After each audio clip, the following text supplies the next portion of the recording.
Muito bem, para quem achava que casamento era só morar debaixo do mesmo teto, ou só assinar um pedaço de papel, então a gente viu na semana passada que casamento é muito mais do que isso, envolve muito mais do que simplesmente essas coisas. É um relacionamento no qual a gente tem que fazer grandes investimentos, a gente tem que investir tempo, a gente tem que investir emoções, a gente tem que investir dinheiro e até o nosso próprio corpo no casamento. Procurar, por exemplo, ter o mesmo modo de pensar, o mesmo amor, um só espírito e uma só atitude, é um trabalho para a vida inteira. Não é assim, eu casei, já tenho isso de brinde, só com uma cerimônia de casamento. Não é assim. E hoje a gente vai falar sobre sexo, e eu sei que falar sobre sexo é meio desconfortável. Normalmente seria para mim também desconfortável. Em casa, por exemplo, a gente falava muito pouco sobre sexo. E do jeito que falavam na escola, parecia uma coisa vulgar demais. E eu cheguei até a questionar no começo da minha adolescência se as pessoas faziam o mesmo sexo para ter filhos. Porque parecia uma coisa meio suja, assim. E aí eu olhava um casal que eu admirava, que achava que era um exemplo, que tratava bem um ao outro, tratava bem as pessoas. Eu dizia, será que esse casal fez isso para ter filhos? Eu ficava na dúvida. Mas eu nunca achei que a cegonha trazia o filho, tá bom? Só para vocês não acharem que eu era ingênuo demais também.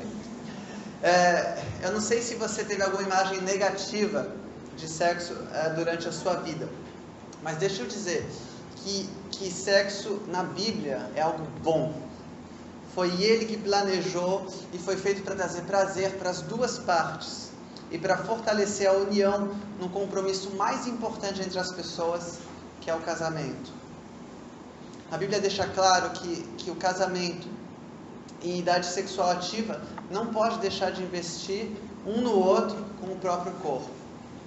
Tem um versículo que fala assim: a mulher não tem autoridade sobre o seu próprio corpo, mas sim o marido.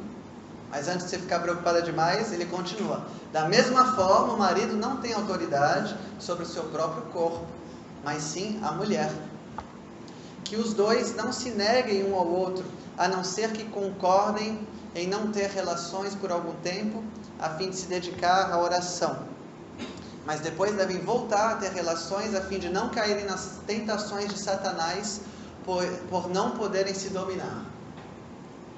E se você acha, se a imagem que foi passada para você, sei lá, através das pessoas ou através da própria igreja, foi que Deus é um Deus que quer nos proibir de expressar nossa sexualidade, que todo mundo tem que ser casto, que não pode falar sobre isso, que não pode usufruir do prazer, por exemplo, entre um homem e uma mulher, vê o que essa outra passagem fala. Beba das águas da sua cisterna, das águas que brotam do seu próprio poço.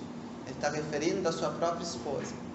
Que elas sejam exclusivamente suas, nunca repartidas com estranhos. Seja bendita a sua fonte. Alegre-se com a esposa da sua juventude. Gazela amorosa, corça graciosa. Deixa eu só fazer um parênteses, que era uma sociedade agrária. Então era normal comparar com animais e era bonito falar isso. Hoje, se a gente falar que era uma corça selvagem, seria um cabrito selvagem, nenhuma esposa vai gostar. Mas para aquela época era bonito. Gazela amorosa, corça graciosa. Olha o que ele diz: que os seios de sua esposa sempre o fartem de prazer e sempre o embriaguem os carinhos dela. Será que isso parece um Deus que quer privar a gente de prazer da sexualidade? Quer privar o casamento de uma vida cheia de satisfação? Me parece que não. Que Ele quer que nosso casamento seja um lugar onde a gente expresse a sexualidade de maneira que traga prazer, traga alegria para as duas partes. Você sabia que o livro de Cântico dos Cânticos, na Bíblia, é um poema falando do amor sexual entre um homem e uma mulher? E ele era tão picante na época que os hebreus não ensinavam o livro de Cântico dos Cânticos para os meninos. Na verdade, eles até tomavam cuidado para que nenhum menino menor de 13 anos tivesse o livro de Cântico dos Cânticos nas mãos. Era assim. Se você ler hoje, você não vai achar tão erótico assim, porque é muitas imagens, e é mais imagens assim, comparando com as ovelhas, comparando com uma torre, comparando com esse tipo de coisa. Então, para hoje, a gente lê não é tão assim forte, mas para a época era muito forte. E você percebe que realmente é a descrição sexual entre um homem e uma mulher, não tem como negar isso. E na verdade sobre esse livro, até depois de Cristo, tem um teólogo importante da Alexandria chamado Orígenes. Ele escreveu assim: adverte e aconselho a todos os que ainda não tenham cessado de sentir a paixão de sua natureza corpórea, a se refrearem completamente da leitura desse pequeno livro e das coisas que sobre ele se publicam. Ele aconselhava as pessoas, principalmente os jovens, a não lerem esse livro, porque poderia despertar desejos sexuais. Então, se alguém falar para você que a Bíblia proíbe o sexo, ou que considera como algo sujo, que deve ser evitado, você pode falar claramente para a pessoa: isso não é verdade, porque tem várias passagens que falam abertamente sobre sexualidade e de maneira explícita até. Mas deixa eu falar um negócio que talvez, só talvez, se você for muito ingênuo, você ainda não percebeu. Os filmes mentem. Tem uma cena, por exemplo, de Velozes e Furiosos, que tem uma BR assim, um viaduto, tem uma estrada aqui, tem um espaço no meio, tem uma outra estrada aqui. Tem um tanque de guerra vindo com a mulher, tem um carro vindo aqui com o homem, ele é Dom, e o nome da outra é Led, e de repente, não sei o que acontece, ela é jogada do tanque, ele pula do carro, pega ela no ar, passa por cima desse buracão e cai de costas em cima do outro carro, e os dois ficam vivos e bem, nem um osso quebrado, nem nada. Mas não é só nos filmes de ação que os filmes mentem. Eu tenho que dizer, eles também mentem sobre sexo.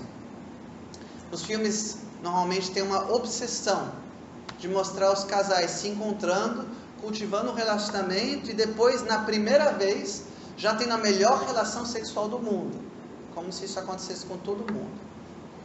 Agora, para falar a verdade, com todas as pessoas que eu já conversei e de todos os testemunhos que eu já li, isso não é verdade.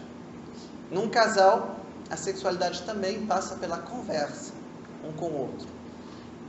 Eu sei que também isso traz vergonha no casal de às vezes falar abertamente sobre essas coisas, mas por mais vergonhoso que possa parecer no começo, conversar sobre o que é aceitável e prazeroso um para o outro ajuda para a gente se conhecer melhor e para crescer nessa área também. É importante também, por exemplo, conversar sobre a frequência que é importante para cada um. O que é importante para um quase sempre não é o que é mais importante para o outro.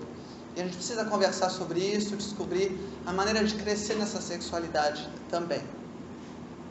Para os homens, eu queria falar uma coisa: é importante saber uma diferença entre o sexo, entre o masculino e o feminino.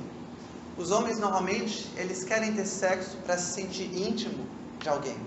Quando eles têm sexo, eles sentem intimidade pelaquela pessoa. Já com as mulheres, é o caminho inverso. Elas querem se sentir íntimas de alguém para depois oferecer sexualidade, para depois oferecer o sexo. Então, é como se o homem dá sexo para se sentir íntimo e a mulher, ela quer se sentir íntimo para depois dar sexo. E para os homens eu quero deixar um versículo que é muito útil em relação a isso. Ele diz assim: quem trabalha a sua terra terá fartura de alimento, mas quem vai atrás de fantasias não tem juízo. Pode deixar. Ele está falando aqui de cultivar as coisas importantes. Então o que eu digo é: cultive a terra do seu casamento, homens. Plante romance, plante carinho, plante serviço pela sua esposa.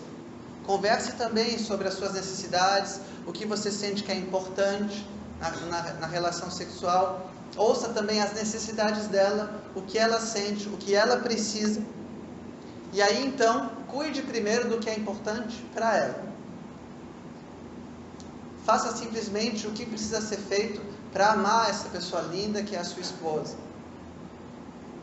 E não corra atrás das fantasias, como ele está dizendo, que outras pessoas podem oferecer, ou que a internet oferece de bandeja. Não vale a pena correr atrás dessas fantasias que o mundo oferece. Recentemente, Bruno compartilhou sobre como a pornografia foi uma dificuldade em sua vida por muitos anos e outros pecados sexuais. E ele também compartilhou como ele tem conseguido vitórias à medida que ele está caminhando com Cristo e tem descobrido como ele pode trazer satisfação mesmo para um homem solteiro. E a gente vai escutar a história dele agora.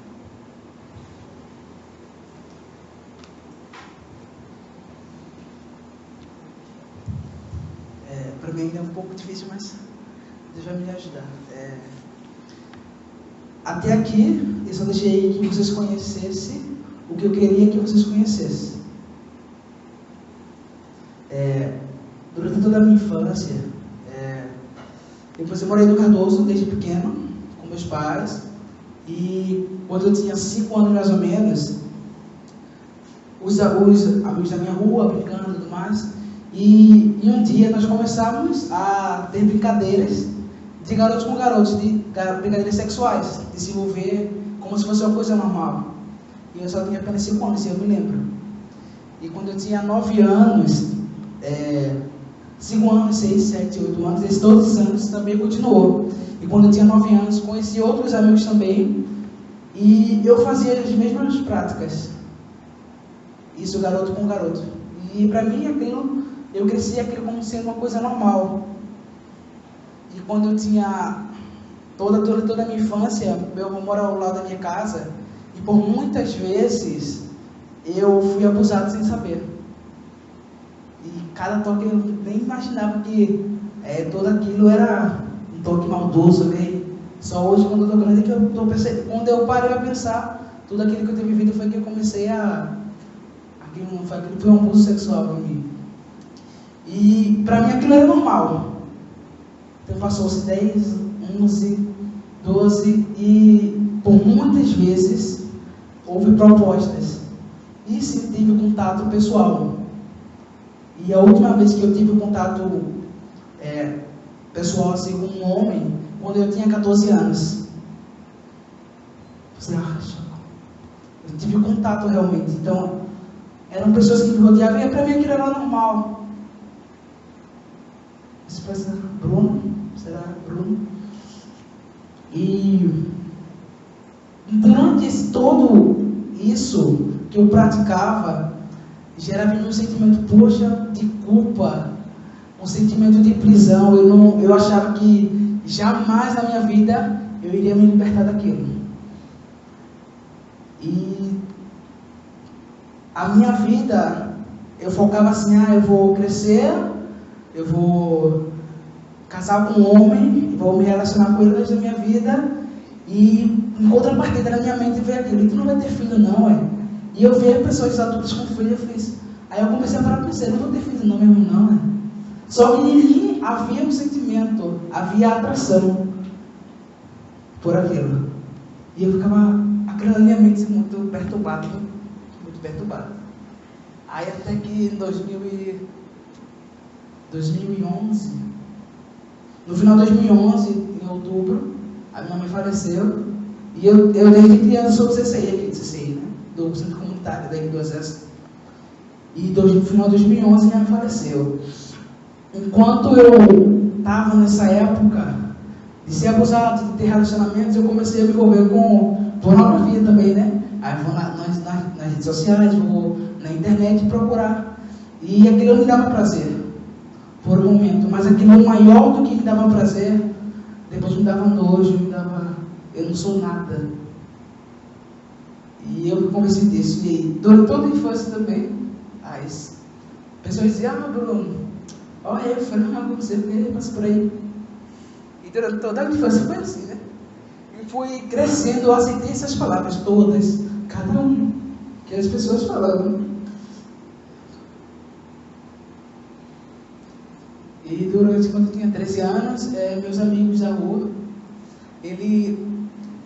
vizinho também meu falou, né? Olha, tu já se masturbasse, como uma proposta, né? Mas foi algo normal. E eu, poxa, não, como é isso? Aí ele começou a ensinar, né? E daí eu comecei essa mesma prática. E horas depois disso eu ficava masturbando pensando em homem, né? Porque na minha mente, minha atração maior era homem. Desde pequeno, desde os abusos, desde as pessoas, desde os locais que eu ia. E já saí com pessoas até aqui da igreja também. Só que não para fazer isso, né? E quando eu estava caminhando, aquela pessoa já me abusou. E por muitas vezes até no shopping. Eu lembro uma vez que quando eu fui buscar a Maiara no aeroporto, e o rapaz me chamou. Então sempre com essas propostas, né? E fui crescendo aquilo dentro de mim. Então, voltando para minha mãe, por exemplo, minha mãe faleceu, né? Final de outubro. E eu lembro que os únicos dias que eu não tive essa prática foi no sábado, que ela faleceu, no domingo e na segunda. Na terça já comecei normal, porque eu estava preso àquilo. Eu não conseguia me soltar daquilo, era muito envolvido, era 15 anos nessa mesma prática, com esse mesmo pensamento acostumado. E para Deus libertar isso foi um processo enorme. Eu ainda vou contar para vocês. Então, quando foi 2012, eu fui para o retiro de carnaval aqui da igreja, a Major me deu para o família e tudo mais. 2012, aí eu tenho, mas amanhã não existe mais. E eu ficava, realmente, que eu sabia que na Bíblia tinha, né, que no céu não vai entrar os afeminados, os homossexuais, os que praticam prostituição. Tudo isso eu faço, então eu vou para o céu. E o inimigo, ele me prendeu a esse pensamento: você não vale nada, e tu não vai para o céu. E eu fiquei aceitando isso. Até que um dia, no retiro, eu comecei a cair em mim, mas eu tenho uma esperança. Eu tenho esperança, eu sabia que havia pessoas que estavam orando por mim, né? Eu nem sabia que conseguiria me libertar disso. Aí, isso era março. Então, aí fui para a igreja, eu fiz, não, eu quero mudança. Então, quando eu vi a igreja, eu queria mudança. Não, eu quero ser transformado. Deus pode mudar as pessoas, né? E aí comecei a caminhar com Jesus quando eu tinha 15 anos. Começou em março, eu vou orar que Deus vai me libertar. Então comecei. Durante 7 meses eu fiquei orando. E minha família é católica, claro. E sempre tem, né, missa do 7º dia, missa de um mês, tem missa de um ano. Então quando ia fazer um ano e minha mãe havia falecido, né? E eu fiz, eu não vou para a igreja, né? Já estava vindo para o exército e tudo mais. De Jesus, as tentações não pararam.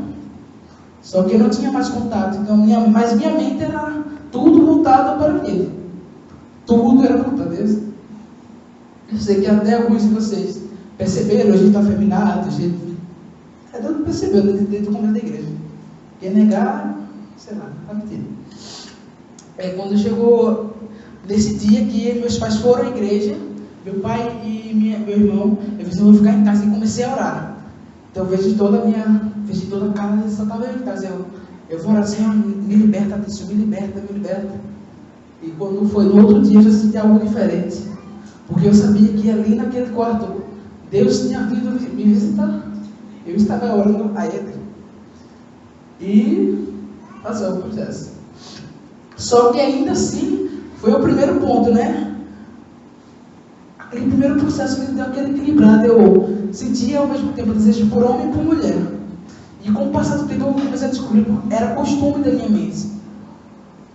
De vários anos a mesma coisa.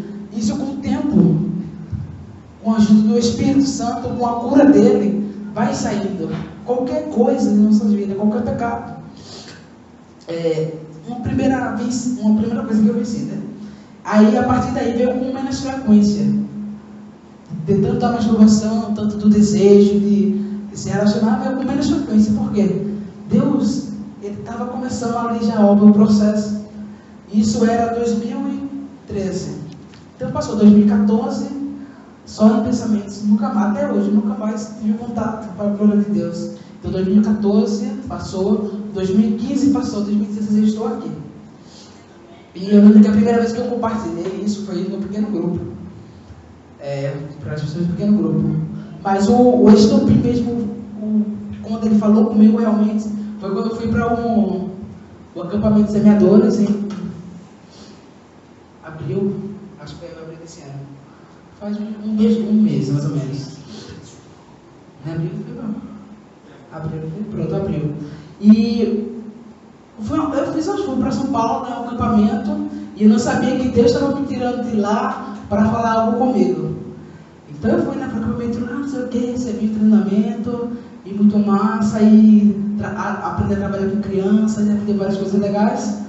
E no penúltimo dia, que foi o sábado, era sábado eu acho, aí todo mundo tava brincando, já era 11h30 da noite e tudo mais, aí tava todo mundo brincando queimado, não sei o que. Aí eu fiz negócio pro meu quarto, que amanhã eu vou ter que acordar cedo, é culto de santidade, ia ser domingo de manhã, fiz negócio pro culto amanhã. Então eu subi, lá é uma rampa, acampamento Vale de Bênçãos, então eu fiquei lá no chalé, né?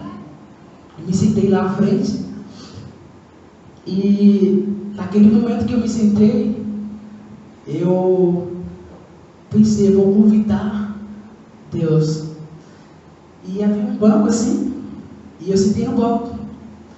Eu limpei o banco, e eu falei, Deus, senta aí. Oxe, Bruno, você pode dizer, eu sou doido, não. Mas eu sentei, em passo de fé, eu limpei o banco. Deus, senta aí, eu quero falar com o Senhor. E eu nunca tinha contado para ele. Deus sabia de tudo, sabia de cada coisa. E eu vi uma raiva dentro de mim, puxa Deus, porque o Senhor permitia que isso acontecesse. E aquilo era só raiva no meu coração, porque o Senhor permitiu que acontecesse. Aí eu ficava com isso, né? Só que aí comecei a contar, Senhor lembra que tal dia, tal pessoa fez isso comigo, e tal pessoa, e lembra tal dia no shopping, lembra.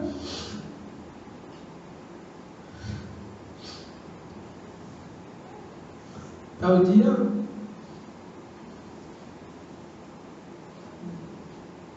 meu avô também, e comecei a contar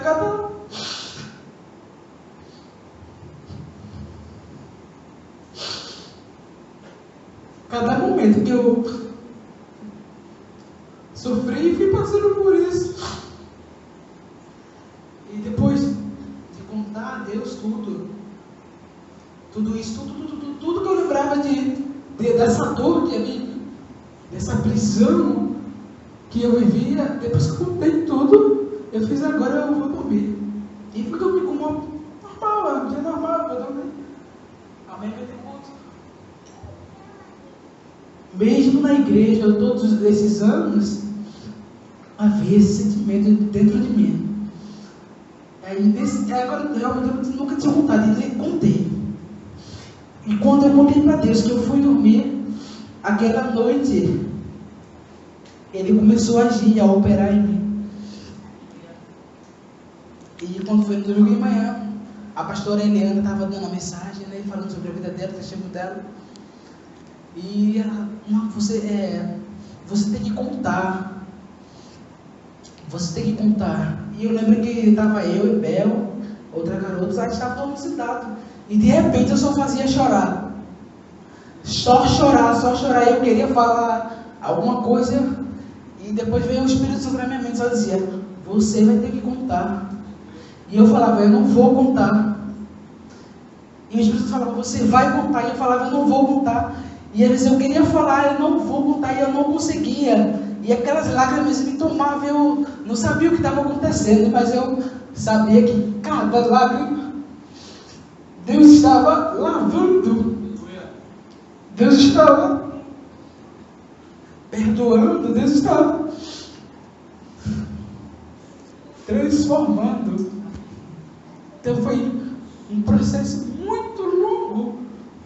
Não foi fácil. Não foi fácil chegar até aqui e falar. Não foi fácil, às vezes, resistir durante todos os anos. E hoje eu estou aqui pela transformação dele. E será? Ninguém acreditaria. Eu não acreditava em mim. Mas ele acreditou, e isso é tudo.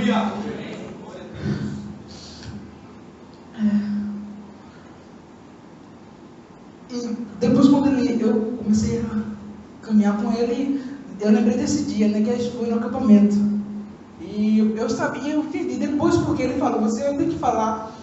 Porque lá em 1 João fala, né, se você confessa os seus pecados aos outros, você é curado.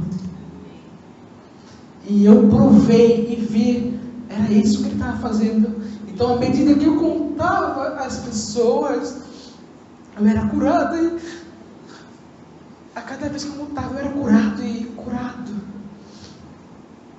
E aqui estou eu.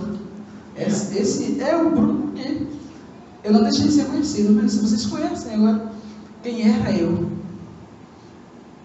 E não pense que parou por aqui, não. Não pense que as oportunidades não vêm. Não pense que as tentações não vêm. Mas eu escolhi Deus. É uma luta a cada dia. Isso será para toda a vida. E hoje, quando eu lembro da passagem de João, que ele fala: hoje você não vai entender o que eu estou fazendo, mas mais tarde você vai entender.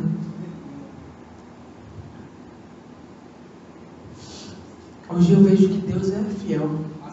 E Deus pode transformar. Amém. E o maior de todos isso, eu penso assim que é para a glória dele. Então hoje, aquelas perguntas que eu falava, Senhor, por que o Senhor permitiu que acontecesse cada coisa? Hoje eu sei que foi para que em minha vida houvesse um testemunho, para as pessoas no mundo ouvir quem era eu, o que eu sofri, mas o que eu sou com Ele. Então hoje eu tenho esse testemunho em mim. Formou cicatrizes, a minha vida formou, só que não dói mais. Eu tenho cicatrizes, mas não dói mais. Eu sou sarado, eu sou curado. Aleluia!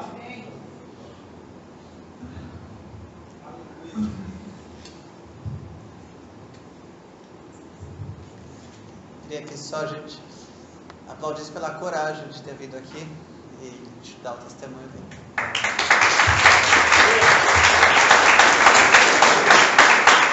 Obrigado. Tem uma imagem que representa bem o que Bruno compartilhou, que é essa daqui.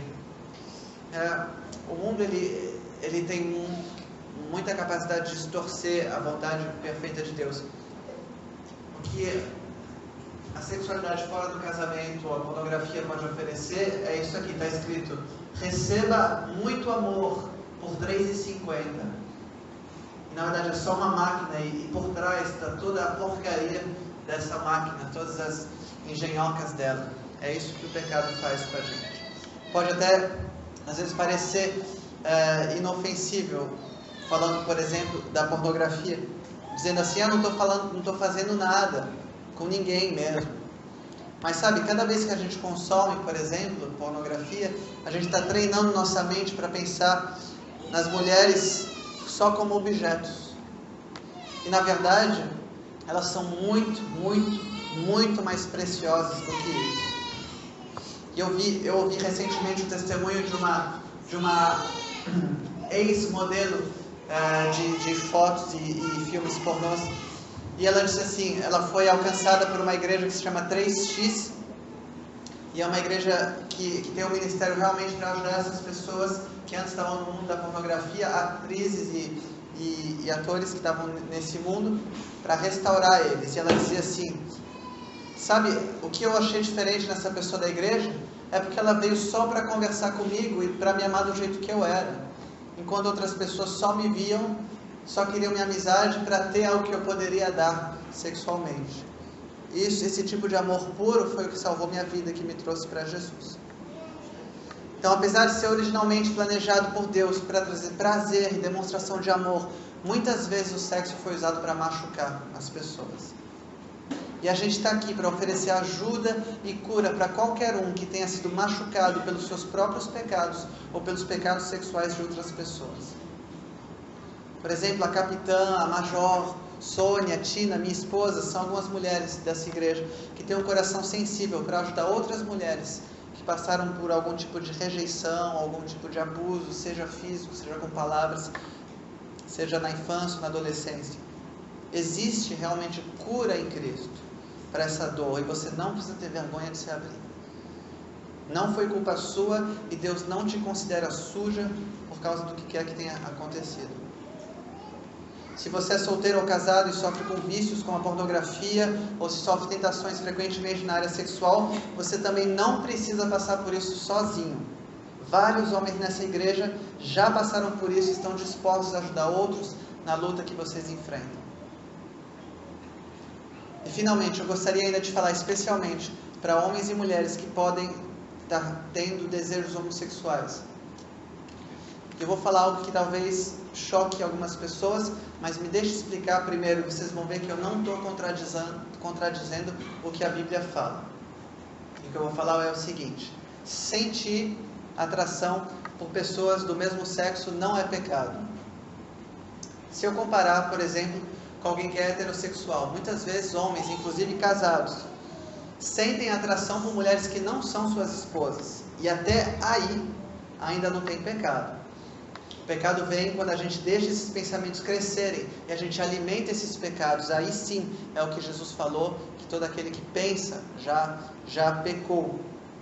Então, da mesma forma que um heterossexual pode ter atração, sentir atração por uma mulher, se você sente atração por pessoas do mesmo sexo, isso tem um nome na Bíblia, se chama tentação. E ainda é só tentação.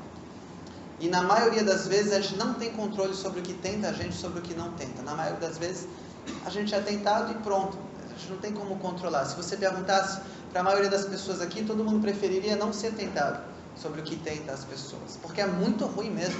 É como um imã que te puxa para as coisas que vão trazer um certo prazer, mas que depois só vão trazer culpa, dor, sofrimento para a sua vida. É realmente um fenômeno espiritual. É muito ruim, eu diria. É o inimigo de nossas almas, tentando nos seduzir pelos nossos próprios desejos. Para algumas pessoas com desejos homossexuais, isso pode ter começado depois de um trauma, um abuso, uma falta de proteção e carinho, ou pode ter sido por zombação ou por bullying. Para outras pessoas, isso acompanhou a vida desde cedo. Mas deixa eu te dizer uma coisa, a gente não pode controlar pelo que a gente é tentado. Mas a gente sempre pode decidir como a gente vai agir quando a gente é tentado, não importa com o que seja. E a gente também quer ser uma igreja onde você pode compartilhar essas coisas com pessoas confiáveis e cultivar seu relacionamento com Cristo, descobrindo o que Ele realmente deseja para a sua vida. Porque eu posso afirmar com certeza, o que Deus pede na Bíblia é sempre, sempre, sempre o melhor para as nossas vidas. Sempre. E mesmo quando não é fácil fazer, mesmo assim é o melhor. Eu quero então terminar com uma oração pelas nossas vidas. Logo depois a gente vai ter o louvor. Eu sei que hoje é o dia dos namorados, mas só na semana que vem a gente vai falar sobre esse tema, como construir um namoro para a vida inteira. Você já pode começar desde o namoro, pensar que é um relacionamento para a vida inteira. E você pode vir descobrir mais essa parte do plano maravilhoso de Deus para a nossa área sentimental. Vamos orar. Senhor Jesus, eu te agradeço porque o Senhor quer o melhor para a nossa área sexual. Não é nos privar, não é não permitir que a gente usufrua prazer ou satisfação, é o contrário. É que a gente tenha mais satisfação, mais alegria, mais prazer dentro de limites que são bons para a nossa vida. Obrigado por isso. Eu queria que cada um começasse um relacionamento com o Senhor e descobrisse que vale a pena mesmo confiar que o Senhor tem o melhor. Confiar que o teu jeito vale mais a pena. Deus, e mostra isso para cada um a partir dessa noite. Amém.